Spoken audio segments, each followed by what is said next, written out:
autres, la représentation nationale est d'avis avec le chef de l'État pour le recrutement des volontaires dans la lutte contre l'hydre terroriste.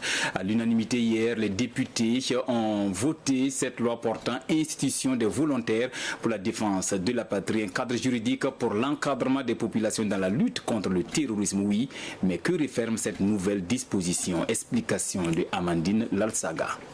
C'est sans doute un tournant majeur dans la lutte contre le terrorisme au Burkina Faso. La loi portant institution de volontaires pour la défense de la patrie, votée ce 21 janvier à l'unanimité à l'Assemblée nationale et qui vient fixer les contours d'une décision prise par le président du Faso.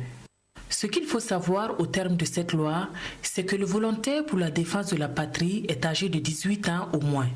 Ils seront au moins 10 par village ou secteur et sont recrutés en assemblée générale dans leur localité sous l'égide des forces de défense et de sécurité et font l'objet d'une enquête de moralité.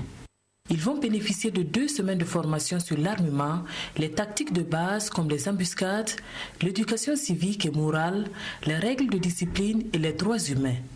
Une formation au terme de laquelle ils seront dotés d'équipements, d'observation et de communication et d'armes légères au poing ou à l'épaule dont ils peuvent faire usage que pour se défendre et défendre leur terroir et leurs biens.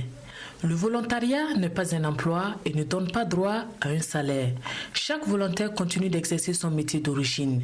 Cependant, une prime de démobilisation est prévue à la fin de leur contrat pour leur permettre d'entreprendre une activité lucrative ou de renforcer leur activité habituelle. Au niveau village, ces volontaires sont organisés en groupes dirigés par un chef. Au niveau départemental et communal, en cellules. Au niveau de la région, leurs activités se mènent sous le contrôle du centre des opérations de la région militaire.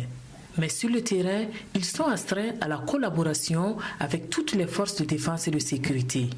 Ils sont tenus de respecter un code de bonne conduite et sont passibles de sanctions.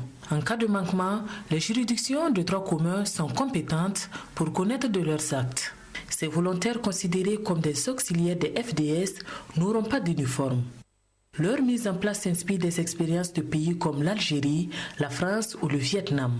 L'opérationnalisation se fera dès l'entrée en vigueur de la loi.